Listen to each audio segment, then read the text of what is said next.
Hello students, स्वागत है आपका बीपीएससी कॉर्नर में। फ्रेंड्स, आज की इस वीडियो में हम रंजीत कुमार सिंह के द्वारा जो सामान्य अध्ययन का पेपर तैयार किया गया है एससीईआरटी पर जो पूर्णतः आधारित है उसके पेपर को सॉल्व करने जा रहे हैं और यह कक्षा 1 से 5 तक के लिए है। और फ्रेंड्स, यह जो है प्रैक्टिस सेट 3 है आपका। इससे पहले हम लोगों ने 2 प्रैक्टिस सेट को कवर कर लिया है। अगर आप मेरे चैनल पर नए आए हैं तो प्लीज़ पहले जो पिछले पेपर है आप उसे भी सॉल्व करके देख लीजिए कि आपसे कितना स्कोर बन पा रहा है। और आज का पेपर हम लोग शुरू करते हैं और आपका एग्जाम जो है काफ़ी नज़दीक है। ऐसे ज़्यादा इसमें जो होता है तो ज़्यादा से ज़्यादा क्वेश्चन आप सॉल्व करने की कोशिश कीजिए ताकि आपको जो एग्जाम हॉल में परेशानी आती है वो आपको फेस ना करना पड़े, क्योंकि फ्रेंड्स समय बहुत कम है। और अभी जो भी आपने अपने स्टैंडर्ड बुक से प्रिपरेशन कर रखा है, अभी वक्त है बस आप ज़्यादा से ज़्यादा मोर जो है क्वेश्चंस को सॉल्व करते रहिए। देखते हैं आज के पहले सवाल को। और आज का पहला सवाल है, ऑफ साइट एटीएम क्या है। तो जो यह एटीएम है यह एक प्रकार का जो है ऐसे एटीएम जो बैंक परिसर को छोड़कर विभिन्न संस्थानों या स्थानों पर स्थित होते हैं, इसे हम ऑफ साइट एटीएम कहते हैं। इसका अर्थ है कि बैंक के पास कोई ऐसी जगह जहां सिर्फ एक एटीएम मशीन है, यह एक ऑफ साइट एटीएम बन जाता है। और ऐसा यह सुनिश्चित करने के लिए किया जाता है कि बैंक अधिक भौगोलिक क्षेत्रों तक पहुंचे और लोग उस क्षेत्र में बैंक शाखा ना होने पर भी इसकी सेवाओं का उपयोग करने में सक्षम हो।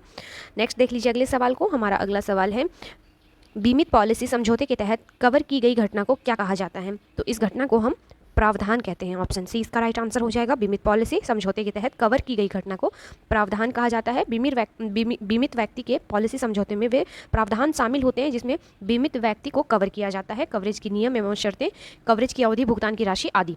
नेक्स्ट देख लीजिए अगले सवाल को। हमारा अगला सवाल है, नाटो का मुख्यालय स्थित है। जो नाटो का मुख्यालय है वह कहाँ अवस्थित है। तो यह है ब्रुसेल्स में। ऑप्शन सी इसका राइट आंसर हो जाएगा। जो ब्रुसेल्स जो कि बेल्जियम में स्थित है में नाटो का जो मुख्यालय अवस्थित है। और अगर आपसे नाटो का फुल फॉर्म पूछ ले तो याद रखिएगा friend, north Atlantic treaty organisation, यह नाटो का फुल फॉर्म है। और अगर इसकी स्थापना पूछ ले, यह भी आप याद रखिएगा, 4 अप्रैल 1949 को जो है इसकी स्थापना हुई थी। काफ़ी इंपॉर्टेंट फैक्ट है, आपको याद रखना है। नेक्स्ट देख लेते हैं अगले सवाल को। हमारा अगला सवाल है, भारतीय संविधान की 8वीं अनुसूची में कितनी भाषाओं का उल्लेख है। तो इसमें जो है कुल 22 भाषाओं का उल्लेख है। ऑप्शन डी हमारा राइट आंसर हो जाएगा। हमारा नेक्स्ट सवाल है, निम्नलिखित में से कौन सा एक भारतीय संविधान की प्रस्तावना का भाग नहीं है। फ्रेंड्स, आपको बता दूं कि मेरे चैनल पर प्रीवियस ईयर का क्वेश्चंस भी अपलोड हैं, प्लस और भी कई पब्लिकेशंस के मैं प्रैक्टिस सेट करवा रखी हूँ। प्लीज़ आप नए आए हैं तो आप उन प्रैक्टिस सेट को भी कवर कर लीजिए और सपोर्ट करने के लिए लाइक, शेयर और सब्सक्राइब कर दीजिए। देखते हैं इसके सवाल को, जवाब को। तो भारतीय संविधान की प्रस्तावना का जो भाग नहीं है वह हो जाएगा संघात्मकता। ऑप्शन डी इसका राइट आंसर हो जाएगा। वहीं समाजवाद, प्रजातांत्रिक, धर्मनिरपेक्षता, ये सभी हमारे संविधान में जो है की प्रस्तावना में मेंशन किया गया है। नेक्स्ट देख लेते हैं अगले सवाल को। हमारा अगला सवाल है, आज़ाद दस्ता बिहार के किस आंदोलन के दौरान सक्रिय रहा। तो यह सक्रिय था भारत छोड़ो आंदोलन के दौरान। वर्ष 1942 में जो भारत छोड़ो आंदोलन हुआ था के दौरान जयप्रकाश नारायण ने जेल से फरार होने के बाद जो है बिहार में आज़ाद दस्ता का गठन किया था। और पूछ ले इस आज़ाद दस्ते का मुख्य कार्य क्या था। तो मुख्य उद्देश्य था इसका तोड़फोड़ की घटनाओं को अंजाम देना, छापामारी युद्ध, ट्रेनिंग देना, और जो है इससे जो है वह ब्रिटिश सरकार को बताना चाह रहे थे कि हमें जल्द ही आज़ादी चाहिए। नेक्स्ट देख लेते हैं अगले सवाल को। हमारा अगला सवाल है, 1946 ईस्वी में गठित अंतरिम सरकार के मंत्रिमंडल में श्रम विभाग किसे सौंपा गया। तो जो श्रम विभाग सौंपा गया था अंतरिम सरकार में, तो यह सौंपा गया था जगजीवन राम को। ऑप्शन ए इसका राइट आंसर हो जाएगा। नेक्स्ट देख लीजिए अगले सवाल को। हमारा नेक्स्ट सवाल है, संविधान सभा के अस्थायी अध्यक्ष कौन थे। तो जो संविधान सभा के अस्थायी अध्यक्ष थे वह थे डॉक्टर राजेंद्र प्रसाद। नेक्स्ट देख लेते हैं अगले सवाल को। राष्ट्रपति की अनुपस्थिति में उसके समस्त कार्य किसके द्वारा किए जाते हैं। तो जब राष्ट्रपति जी एब्सेंट रहते हैं तो उसकी जो अनुपस्थिति में सारे कार्य जो किए जाते हैं वह उपराष्ट्रपति के द्वारा किए जाते हैं। तो ऑप्शन ए इसका राइट आंसर हो जाएगा। नेक्स्ट सवाल है हमारा, निम्नलिखित में से किस नाभिकीय संधि का भारत सदस्य है। तो किस नाभिकीय संधि का भारत सदस्य है। तो यह है PTBT। ऑप्शन बी इसका राइट आंसर हो जाएगा। और ये BT और जो है PT और BT क्या है। तो यह जो है नाभिकीय संधि का भारत सदस्य है। और PTBT को पार्शियल न्यूक्लियर टेस्ट बाउ ट्रीटी भी कहते हैं। और इसका हिंदी में मतलब होता है आंशिक परमाणु परीक्षण प्रतिबंध संधि। याद रखिएगा फ्रेंड्स। नेक्स्ट देख लेते हैं अगले सवाल को। 1942 में किस त्यौहार के अवसर पर जयप्रकाश नारायण हजारीबाग जेल से निकल भागे। अभी आपको थोड़ी देर पहले वाले क्वेश्चन में हम लोगों ने बताया, तो यह जो भारत छोड़ो आंदोलन के दौरान जेल से फरार हुए थे तब जो था कौन सा फेस्टिवल था। तो यह था दीपावली का समय। ऑप्शन जो डी है ये हमारा राइट हो जाएगा। अगला सवाल है हमारा, निम्नलिखित में से कौन सा संयुक्त राष्ट्र संघ का अभिकरण नहीं है। तो संयुक्त राष्ट्र संघ का जो अभिकरण नहीं है वह हो जाएगा ऑप्शन डी, अंतर्राष्ट्रीय न्यायालय। ऑप्शन डी इसका राइट आंसर हो जाएगा। नेक्स्ट देख लीजिए अगले सवाल को। कौन सा उर्वरक किसान खाद के नाम से जाना जाता है। तो कौन सा उर्वरक जो है किसान खाद के नाम से जानते हैं हम? यह जानते हैं कैल्शियम अमोनियम नाइट्रेट को। ऑप्शन ए इसका राइट आंसर हो जाएगा। अगला सवाल है हमारा, 1 हेक्टेयर सेंटीमीटर में पानी की कुल मात्रा होगी, तो इसकी जो मात्रा हो जाएगी वह ऑप्शन बी हो जाएगी। ऑप्शन बी इसका राइट आंसर हो जाएगा। 1 लाख लीटर, ऑप्शन बी इसका राइट आंसर हो जाएगा। नेक्स्ट देख लेते हैं अगले सवाल को, केले का कायिक प्रवर्धन होता है, तो यह जो होता है संकर द्वारा। ऑप्शन डी इसका राइट आंसर हो जाएगा। संकर द्वारा केले का कायिक प्रवर्धन होता है। नेक्स्ट सवाल है हमारा, निम्नलिखित में कौन सा उर्वरक तीव्र आर्द्रताग्राही होता है, तो यह जो होता है यूरिया। यूरिया जो होता है वह तीव्र आर्द्रताग्राही होता है। पौधों के विकास के लिए अनेक पोषक तत्वों की आवश्यकता होती है। कुछ रासायनिक उर्वरक जो है बाह्य माध्यम से उत्पादन बढ़ाने के लिए प्रायोगिक डाले जाते हैं, जिनमें पोटास, यूरिया और डाई अमोनियम सल्फाइड और सुपर फास्फेट एवं जिंक सल्फेट प्रमुख हैं। नेक्स्ट देख लीजिए अगले सवाल को। हमारा अगला सवाल है, खेत में हरी खाद वाली फसल की पलटाई की उपयुक्त अवस्था कौन सी है, तो जो यह अवस्था है यह हो जाएगा फूल आने से पूर्व की अवस्था है यह। ऑप्शन ए इसका राइट आंसर हो जाएगा। अगला सवाल है हमारा, फल के रस में चीनी की सांद्रता मापी जाती है, तो फल के रस में जो चीनी की सांद्रता को हम मापते हैं उसको मापते हैं रिफ्रैक्टोमीटर द्वारा। ऑप्शन बी इसका राइट आंसर हो जाएगा। नेक्स्ट है, जेली बनाने में पैक्टिन का प्रमुख कार्य है, तो जेली बनाने में जो पैक्टिन का प्रमुख कार्य है वह है फलों के रस का थक्का बनाना। ऑप्शन बी इसका राइट आंसर हो जाएगा। पके फलों के माध्यम से जेली का निर्माण किया जाता है, वही पैक्टिन का प्रयोग फलों के रस का थक्का बनाने के लिए प्रयोग किया जाता है। अगला सवाल है हमारा, टमाटर का लाल रंग किस रंजक के कारण होता है, तो जो टमाटर में लाल रंग का कारण बनता है वह बनता है लाइकोपीन। Option D. नेक्स्ट याद रखिएगा फ्रेंड्स कि लाइकोपीन के कारण जो है टमाटर का रंग लाल होता है। नेक्स्ट देख लीजिए अगले सवाल को। हमारा अगला सवाल है, नींबू का फल प्रचुर स्रोत है, तो जो नींबू का फल है किस चीज़ का प्रचुर जो है स्रोत है ये, तो यह जो है सिट्रिक एसिड का या अम्ल का। ऑप्शन बी इसका राइट आंसर हो जाएगा। और जो सिट्रिक एसिड है प्रायः जो है खट्टे फलों से ही प्राप्त होता है और यह जो है विटामिन सी का प्रमुख स्रोत है। नेक्स्ट देख लीजिए अगले सवाल को। हमारा अगला सवाल है, केंद्रीय एगमार्क प्रयोगशाला कहाँ अवस्थित है, तो केंद्रीय एगमार्क जो प्रयोगशाला है यह अवस्थित है नागपुर में। ऑप्शन सी इसका राइट आंसर हो जाएगा। और जान लीजिए कि एगमार्क क्या होता है, तो एगमार्क एक प्रमाण चिन्ह है जो भारत के कृषि या खाद्य पदार्थों पर लगाया जाता है और इसका जो प्रमाणन है वह केंद्रीय एगमार्क प्रयोगशाला नागपुर करता है, जो भारत सरकार का उपक्रम है और जो विपणन तथा निरीक्षण निदेशालय द्वारा अनुमोदित होता है।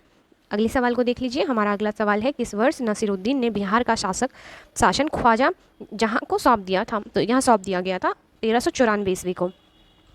नेक्स्ट सवाल है हमारा, नालंदा विश्वविद्यालय को किसने ध्वस्त किया था, तो यह ध्वस्त किया गया था बख्तियार खिलजी के द्वारा। ऑप्शन डी इसका राइट आंसर हो जाएगा।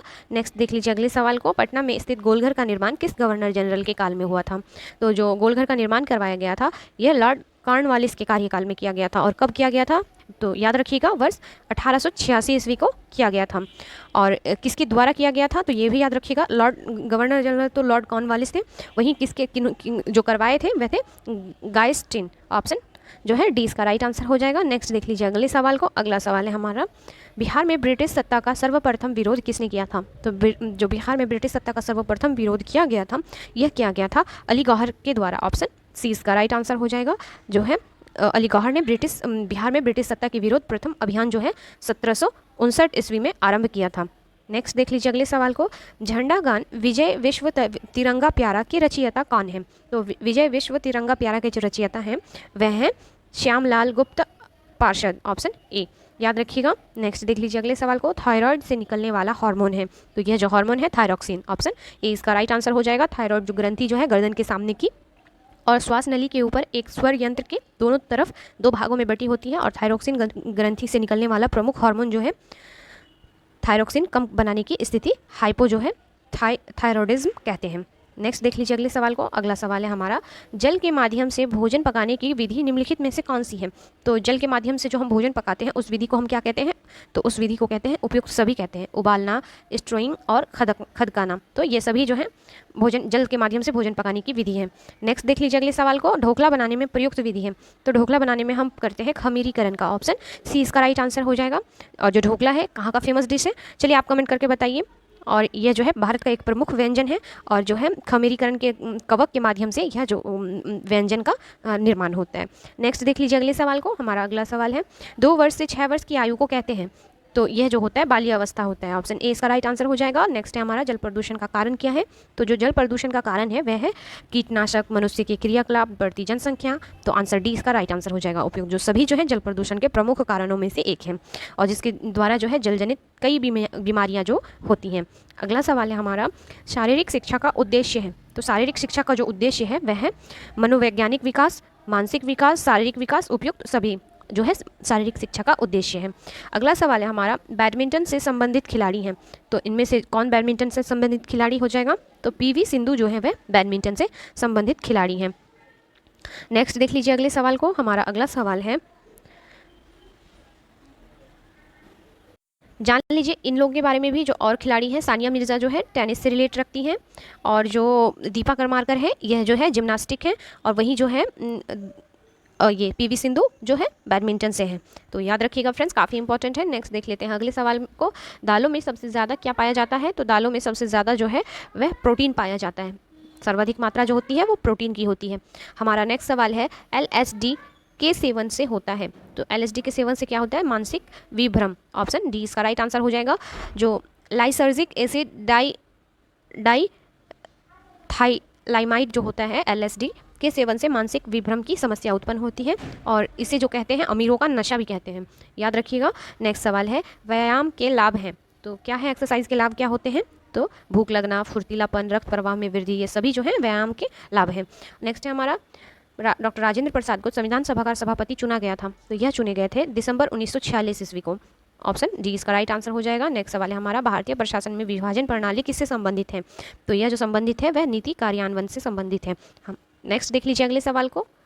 अगला सवाल है बिहार में कृषि और ग्रामीण विकास के लिए किस प्रकार के बैंक स्थापित करने का प्रस्ताव है। तो जो प्रस्ताव है यह है कृषि यंत्र बैंक का। फ्रेंड्स ये क्वेश्चन BPSC PT परीक्षा में पूछा जा चुका है। आई थिंक आप काफ़ी इंपॉर्टेंट क्वेश्चन है और इसमें जो है रंजीत सर ने काफ़ी अच्छे अच्छे क्वेश्चन के कलेक्शन डाले हैं। आप प्लीज़ इसे ट्राई कीजिए, आपके लिए काफ़ी हेल्पफुल रहेगा। तो जो बिहार में कृषि और ग्रामीण विकास के लिए जो बैंक स्थापित करने का प्रस्ताव रखा गया है वह रखा गया है कृषि यंत्र बैंक का। 23 अक्टूबर 2021 को बिहार के मुख्यमंत्री नीतीश कुमार के द्वारा जो है रबी महाअभियान प्रारंभ करते ही कृषि विभाग ने इसके लिए जो विभिन्न योजनाओं की घोषणा की है। नेक्स्ट देख लेते हैं अगले सवाल को। हमारा अगला सवाल है इनमें से कौन 15वें वित्त आयोग का सदस्य नहीं है। यह क्वेश्चन भी BPSC PT परीक्षा में पूछा जा चुका है फ्रेंड्स। आप जो देख लीजिएगा 67 BPSC PT परीक्षा में यह पूछा जा चुका है। तो इसका जो राइट आंसर हो जाएगा वह हो जाएगा ऑप्शन बी, सुदीप्तो मुंडले जो है वह वित्त आयोग के सदस्य नहीं है। ये डायरेक्ट क्वेश्चन उठा के इन्होंने प्रैक्टिस सेट में डाला है। तो ये भी एक कहना चाह रहे कहीं ना कहीं कि BPSC जो है हमेशा प्रीवियस ईयर क्वेश्चन को जरूर पूछती है। तो फ्रेंड्स मेरे चैनल पर प्रीवियस ईयर के क्वेश्चंस भी अपलोड किए गए हैं, आप प्लीज़ उन्हें भी जाकर देख लीजिए अगर आप नए हो तो। नेक्स्ट देख लेते हैं अगले सवाल को। हमारा अगला सवाल है आर्थिक विकास का सबसे अच्छा सूचकांक किसके द्वारा प्रदान किया जा सकता है। तो यह जो प्रदान किया जाता है प्रतिवर्ष व्यक्ति वास्तविक आय में वृद्धि। यह जो है आर्थिक विकास का सबसे अच्छा सूचकांक प्रदान किया जाने का जो है लॉ है। तो ऑप्शन बी इसका राइट आंसर हो जाएगा। नेक्स्ट देख लेते हैं अगले सवाल को। हमारा अगला सवाल है भारतीय कला में बुद्ध के जीवन की किस घटना का चित्रण द्वारा हुआ है। तो जो है इसका राइट आंसर हो जाएगा ऑप्शन बी, प्रथम उपदेश। भारतीय कला में बुद्ध के जीवन की किस घटना का चित्रण द्वारा हुआ है। तो प्रथम उपदेश इसका राइट आंसर हो जाएगा।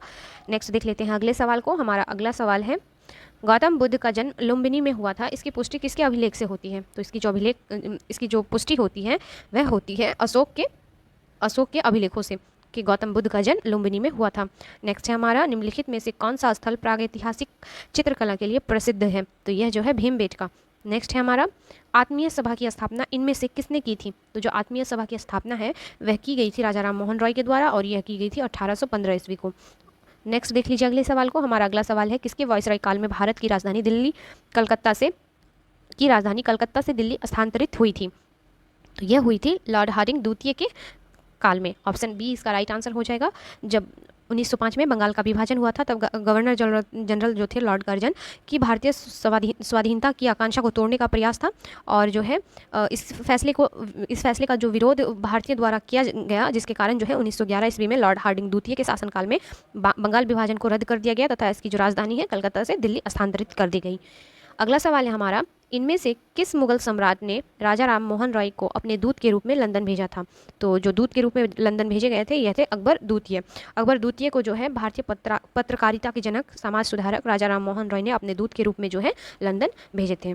तो ऑप्शन डी इसका राइट आंसर हो जाएगा। नेक्स्ट देख लीजिए अगले सवाल को, हिंदू विधवा पुनर्विवाह अधिनियम निम्न में से किस वर्ष पारित हुआ? तो यह पारित हुआ था 1856 ईस्वी को। जो सन 1829 ईस्वी में पारित सती प्रथा निषेध कानून को सार्थक बनाने के लिए विधवा जो है पुनर्विवाह अधिनियम पारित किया गया था। नेक्स्ट देख लीजिए अगले सवाल को, हमारा अगला सवाल है, ईस्ट इंडिया कंपनी की स्थापना के समय भारत का शासक कौन था? तो ईस्ट इंडिया कंपनी की स्थापना के समय जो भारत के शासक थे वह थे अकबर। ऑप्शन सी इसका राइट आंसर हो जाएगा। 31 दिसंबर 1600 में ईस्ट इंडिया कंपनी का गठन ब्रिटेन के एक व्यापारिक कंपनी के रूप में किया गया था और उस समय जो है मुगल सम्राट अकबर का शासन चल रहा था। नेक्स्ट देख लीजिए अगले सवाल को, शेख निजामुद्दीन औलिया इनमें से किस सूफी संत के शिष्य थे? तो यह जो शिष्य थे यह थे ऑप्शन ए बाबा फरीदुद्दीन गंजे शकर। ऑप्शन ए इसका राइट आंसर हो जाएगा। नेक्स्ट देख लेते हैं अगले सवाल को, हमारा अगला सवाल है, इन बादशाहों में से कलंदर के नाम से कौन विख्यात था? तो कलंदर की जो उपाधि दिया गया था वह था बाबर। ऑप्शन सी इसका राइट आंसर हो जाएगा। बाबर जहीरुद्दीन मोहम्मद बाबर के नाम से प्रसिद्ध थे तथा बाबर जो है भारत में मुगल वंश के संस्थापक भी थे और इसे ही कलंदर की उपाधि प्राप्त थी। नेक्स्ट है हमारा सवाल, निम्नलिखित में से किस राज्य में 2011 की जनगणना के अनुसार जनसंख्या ह्रास अभिलिखित हुआ है?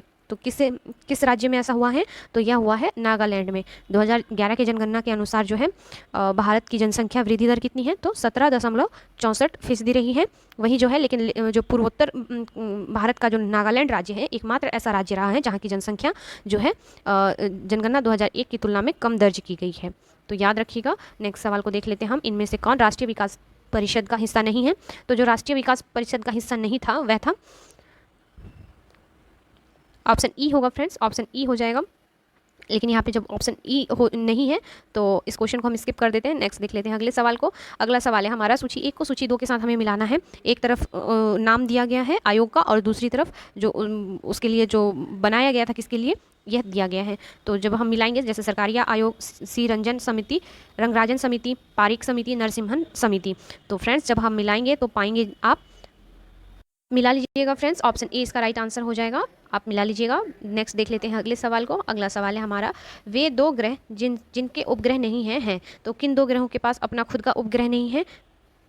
का राइट आंसर हो जाएगा ऑप्शन ए बुध और शुक्र जो है इनके पास जो है खुद का उपग्रह नहीं है। तो ऑप्शन ए इसका राइट आंसर हो जाएगा। और वर्तमान में हमारे सौर मंडल में कुल कितने ग्रह हैं? तो याद रखिएगा फ्रेंड्स 8 ग्रह हैं जिनमें जो है बुध एवं शुक्र को छोड़कर सभी ग्रहों के पास उपग्रह हैं। नेक्स्ट देख लीजिए अगले सवाल को। अगला सवाल है, लक्षद्वीप द्वीप समूह में स्थित है तो किस कहाँ अवस्थिति है इसकी? तो यह अरब सागर में अवस्थित है। ये भारत का मैप मान लीजिए, इधर अरब सागर, इधर बंगाल की खाड़ी जो है और तो यहीं पे अवस्थित है लक्षद्वीप। नेक्स्ट देख लीजिए अगले सवाल को। अगला सवाल है हमारा, निम्नलिखित में से किस क्षेत्र को विश्व का फलोद्यान कहा जाता है? तो किस क्षेत्र को फलोद्यान कहा जाता है? तो यह कहा जाता है भूमध्य सागरीय क्षेत्र को। जो टुंड्रा क्षेत्रों में वृक्षों की वृद्धि कम तापमान और बढ़ने के अपेक्षाकृत जो है छोटे मौसम के कारण प्रभावित होती है और इस क्षेत्र को विश्व का जो है फलोद्यान कहा जाता है। तो याद रखिएगा फ्रेंड्स, काफ़ी इंपॉर्टेंट क्वेश्चन है। नेक्स्ट देख लीजिए अगले सवाल को। हमारा अगला सवाल है, निम्नलिखित में से किसे संसार की छत कहते हैं? तो जो पामीर का पठार होता है इसे हम जो है संसार की छत का जो है छत कहा जाता है। पामीर का पठार मध्य एशिया में स्थित एक प्रमुख पठार है और एक पर्वत श्रृंखला भी है जहां से Himalaya, Tian Shan, Karakoram, Kunlun और हिंदुकुश पर्वत श्रृंखलाएं निकलती हैं और विस्तृत पामीर को विश्व का छत भी कहा जाता है। अगला सवाल है हमारा, निम्नलिखित में कौन सा संसार का सबसे बड़ा मरुस्थल है? तो संसार का सबसे बड़ा मरुस्थल सहारा मरुस्थल है। ऑप्शन बी इसका राइट आंसर हो जाएगा और यह अफ्रीका महाद्वीप में स्थित है। नेक्स्ट देख लीजिए अगले सवाल को। हमारा अगला सवाल है, निम्न को कालानुक्रम में लगाइए तथा नीचे दिए गए कूट की सहायता से जो है उत्तर को चुनना है। तो इसमें से सबसे पहले कौन हुआ है, इसे हमें सीरियली सजाना है। तो आप पाएंगे कि दांडी मार्च देख लेते हैं 1931 को हुआ था। जो जालियांवाला नरसंहार है वह 1919 को हुआ था। 1919 को हुआ था। भारत छोड़ो आंदोलन 1942 को हुआ था। वहीं स्वदेशी आंदोलन जो है 1905 को हुआ था। अब आप खुद सजा सकते हैं इसे कालानुक्रम के अनुसार। तो फ्रेंड्स इसका राइट आंसर हो जाएगा ऑप्शन बी, 4 2 1 3, ऑप्शन बी इसका राइट आंसर हो जाएगा। नेक्स्ट देख लेते हैं अगले सवाल को। हमारा अगला सवाल है, सही जोड़े बनाइए तथा नीचे दिए गए कूट की सहायता से उत्तर चुनिए। तो जो दिया गया है सही जोड़ा बनाना है कि विपिन चंद्रपाल, अरविंद घोष, ब्रह्मो बंधव उपाध्याय और मोहम्मद अली, और इनकी तरफ दिया गया है एक तरफ पत्र पत्रिकाएं। तो जब आप इसे सॉल्व करेंगे फ्रेंड्स तो आपका आंसर आ जाएगा। अब यहीं पे मैं दिखा देती हूँ आपको। जो विपिन चंद्रपाल थे वह न्यू इंडिया के जो थे ये थे संपादक थे। वहीं अरविंद घोष जो है वह वंदे मातरम से हैं। वहीं ब्रह्मो बंधव उपाध्याय जो है वह है संध्या संध्या से हैं। वहीं मोहम्मद अली जिन्ना जो है वह कॉमरेड के जो है लेखक हैं। तो फ्रेंड्स जब आप इसे मिलाएंगे तो इसका राइट आंसर हो जाएगा ऑप्शन ए इसका राइट आंसर हो जाएगा। नेक्स्ट देख लीजिए अगले सवाल को। बाल गंगाधर तिलक द्वारा राष्ट्रीयता को बढ़ावा देने हेतु अखबार निकाला जाता था, तो यह अखबार जो था केसरी के नाम से फेमस था। ऑप्शन सी इसका राइट आंसर हो जाएगा। नेक्स्ट देख लेते हैं अगले सवाल को। आधुनिक इतिहासकार जिसने 1857 के विद्रोह को स्वतंत्रता की पहली लड़ाई कहा था, तो यह जो था वीडी सावरकर के द्वारा कहा गया था। नेक्स्ट सवाल है हमारा, अंग्रेजों के विरुद्ध भीलों द्वारा क्रांति प्रारंभ की गई थी, तो जो भील जो क्रांति हुई थी वह हुई थी मध्य प्रदेश एवं महाराष्ट्र के क्षेत्र में, और विशेषकर जो है दक्षिण पश्चिम क्षेत्र में हुआ था। और जो है इन्हीं क्षेत्रों में भील जनजाति पाई भी जाती थी मुख्यतः, और इनके द्वारा जो है अंग्रेजों के विरुद्ध क्रांति प्रारंभ की गई थी। नेक्स्ट सवाल है हमारा, बिहार सरकार को डिजिटल इंडिया अवार्ड 2020 किसके लिए दिया गया था? फ्रेंड्स ये क्वेश्चन भी बीपीएससी पीटी परीक्षा से उठाया गया है, तो इसका राइट आंसर हो जाएगा ऑप्शन डी। कोविड-19 लॉकडाउन के दौरान बिहार में बाहर फंसे लोगों को सेवाएं प्रदान करने के लिए जो है यह बिहार को जो है डिजिटल अवार्ड प्रदान किया गया था। नेक्स्ट देख लेते हैं अगले सवाल को। हमारा अगला सवाल है, किसके द्वारा स्वराज दल की स्थापना की गई थी? तो स्वराज दल की जो स्थापना की गई थी वह चित्तरंजन दास के द्वारा की गई थी, और इसमें और एक सदस्य हैं वह हैं मोतीलाल नेहरू। नेक्स्ट देख लीजिए अगले सवाल को। अगला सवाल है हमारा, निम्न ग्रीन हाउस गैसों में से कौन सी ऐसी गैस है जिनके द्वारा ट्रोपोस्फीयर में ओजोन प्रदूषण नहीं होता है? तो जो प्रदूषण नहीं होता है यह होगा ऑप्शन जो बी है, कार्बन मोनोऑक्साइड। इसके द्वारा जो है ग्रीन हाउस गैसों में जो है इनके द्वारा जो ओजोन प्रदूषण नहीं होता है, तो कार्बन मोनोऑक्साइड के द्वारा नहीं होता है, ऑप्शन सी। नेक्स्ट देख लेते हैं अगले सवाल को। हमारा अगला सवाल है, निम्नलिखित राज्यों में से उस राज्य को चुनिए जिसमें सर्वाधिक संख्या में वन्यजीव अभयारण्य है। तो जिस राज्य में सबसे अधिक नेशनल पार्क और अभयारण्य है वह जो राज्य है वह है मध्य प्रदेश। ऑप्शन सी इसका राइट आंसर हो जाएगा। मध्य प्रदेश में जो है सर्वाधिक संख्या में वन्यजीव अभयारण्य है, और वर्तमान में मध्य प्रदेश में कुल 9 राष्ट्रीय उद्यान तथा 25 अभयारण्य है, याद रखिएगा फ्रेंड्स। नेक्स्ट देख लीजिए अगले सवाल को। हमारा अगला सवाल है, निम्नलिखित में से कौन सी कृषि करने की प्रक्रिया पर्यावरण संरक्षण में सहायक है? तो जो यह सहायक है वह है जैविक खेती। ऑप्शन डी इसका राइट आंसर हो जाएगा। अगला सवाल है हमारा, नीचे दी गई सूची में से उसे चुनिए जो वर्ल्ड हेरिटेज साइट विश्व धरोहर स्थल घोषित हुआ है। तो कौन से ऐसे स्थल हैं जो शामिल हैं? तो यह है नंदा देवी जीव मंडल रिजर्व। ऑप्शन बी इसका राइट आंसर हो जाएगा। अगला सवाल है हमारा, निम्नलिखित दशाओं में कौन वैश्विक ताप के असर को इंगित करती है? हिमानी का पिघलना, सागरीय तल में उत्थान, मौसमी दशाओं में परिवर्तन, ग्लोबीय तापमान में वृद्धि। तो जो सही उत्तर का जब हम चयन करेंगे तो पाएंगे इसका जो आंसर हो जाएगा वह ऑप्शन डी। सभी जो चारों जो है यह ग्लोबल वार्मिंग के कारण है। नेक्स्ट देख लीजिए अगले सवाल को। जंगली गधों का अभयारण्य कहाँ अवस्थित है? तो जो जंगली गधा पाए जाते हैं वह पाए जाते हैं गुजरात में। ऑप्शन सी इसका राइट आंसर हो जाएगा। जो जंगली गधों का अभयारण्य है वह गुजरात में स्थित है। अगला सवाल है हमारा, यूनेस्को में अंतर्राष्ट्रीय मान्यता प्रदान की है, तो किसे अंतर्राष्ट्रीय मान्यता प्राप्त है? नीलगिरी जैव मंडल को, नंदा देवी जैव मंडल को, मानस जैव मंडल को, या सिमलीपाल जैव मंडल को? तो जिन को प्राप्त है उसका आंसर देख लीजिए फ्रेंड्स। इसका ऑप्शन हो जाएगा ऑप्शन ए, 1 और 2 को है। नीलगिरी जैव मंडल और नंदा देवी जैव मंडल को जो है यूनेस्को में अंतर्राष्ट्रीय मान्यता प्राप्त है। हमारा अगला सवाल है, निम्नलिखित में से कौन एक जैव अभयारण्य यूनेस्को के जैव अभयारण्य के विश्व तंत्र की सूची में सम्मिलित नहीं है? तो जो सम्मिलित नहीं है वह है सिमलीपाल। ऑप्शन ए इसका राइट आंसर हो जाएगा। और यह जो सिमलीपाल है यह उड़ीसा में अवस्थित है, याद रखिएगा फ्रेंड्स। नेक्स्ट देख लेते हैं अगले सवाल को। भारत के किस शहर या किस महानगर में वार्षिक प्रति व्यक्ति सर्वाधिक ठोस अपशिष्ट उत्पन्न होता है? तो किस महानगर में सबसे अधिक सर्वाधिक ठोस अपशिष्ट उत्पन्न होता है? तो यह होता है दिल्ली में। ऑप्शन सी इसका राइट आंसर हो जाएगा। अगला सवाल है हमारा, आज कार्बन डाइऑक्साइड के उत्सर्जन में सर्वाधिक योगदान करने वाला देश है? तो जो सर्वाधिक जो कार्बन डाइऑक्साइड उत्सर्जक वाला जो देश है वह है संयुक्त राज्य अमेरिका। ऑप्शन डी इसका राइट आंसर हो जाएगा। नेक्स्ट देख लेते हैं अगले सवाल को। हमारा अगला सवाल है, निम्नलिखित में से कौन सा कारक जैव विविधता के ह्रास के लिए सर्वाधिक महत्वपूर्ण कारक है? तो जो यह कारक है वह है ऑप्शन सी, प्राकृतिक वास का निवास। नेक्स्ट देख लीजिए अगले सवाल को। सही युग्म को चुनिए। तो जो सही युग्म को जब हमको चुनना है तो इसका राइट आंसर हो जाएगा खजुराहो जो है वह चंदेल। यह जो है सही युग्म है। ऑप्शन जो है डी इसका राइट आंसर हो जाएगा। वहीं जो है एलोरा की गुफाएं का निर्माण जो है राष्ट्रकूटों के शासनकाल में हुआ था औरंगाबाद में, तो यह गलत है। बस जो है खजुराहो को जो है चंदेल शासकों ने इसका जो निर्माण हुआ था, ये कथन जो है बिल्कुल सही है। नेक्स्ट देख लीजिए अगले सवाल को। पेरियार अभयारण्य प्रसिद्ध है, तो पेरियार अभयारण्य जो है वह जंगली हाथियों के लिए प्रसिद्ध है। ऑप्शन डी जो है इसका राइट आंसर हो जाएगा। नेक्स्ट है, सूची 1 को सूची 2 में सुमेलित कीजिए तथा सूचियों के नीचे दिए गए कूट से सही उत्तर का चयन कीजिए। एक तरफ जैम बंडल है, दूसरी तरफ उसका स्थापना वर्ष है। तो जब आप मिलाएंगे तो पाएंगे के जो नीलगिरी है उसका जो स्थापना वर्ष है फ्रेंड्स, याद रखिएगा, इसका जो है 1986 में है। नंदा देवी है तो यह 1988 में है। वहीं सुंदरवन की स्थापना 1989 को की गई थी और कंचनजंगा की जो स्थापना है वह 2000 को। इसके अकॉर्डिंग आंसर हमारा ऑप्शन बी आ जाएगा।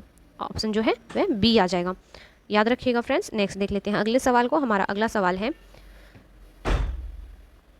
सवाल है झारखंड बनने के लिए बिहार को किस वर्ष विभाजित किया गया था? तो सभी को पता होगा, ऑप्शन ए इसका राइट आंसर हो जाएगा।